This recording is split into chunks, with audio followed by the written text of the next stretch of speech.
আচ্ছা তন্নিমা, মেন ঝামেলাটা কোথায় হয়েছে জানো? মেন ঝামেলাটা কিন্তু আমার চাকরিতে না। মেইন প্রবলেম হচ্ছে তোমার লোভ তন্নিমা। বড় ব্যবসায়ী, টাকা, এই লোভগুলো তোমাকে আলাদা করেছে আমার কাছ থেকে। আমার চাকরিটা শুধু বাহানা, যেটা আমি বুঝতে ভুল করেছি। আচ্ছা তন্নিমা, তুমি কি আমার সিচুয়েশন, অবস্থান, আমি কেমন, আমি কে, কি করি না করি সব জেনেই তো ভালোবেসেছিলে, তাই না? আর এখন সিম্পলি বলছো বাবা মাকে কষ্ট দিতে পারবো না। বাবা মাকে কষ্ট দিবে কেন?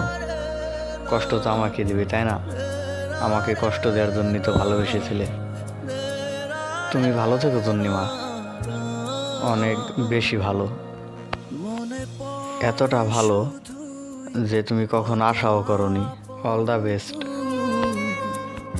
জেনেছে হৃদয়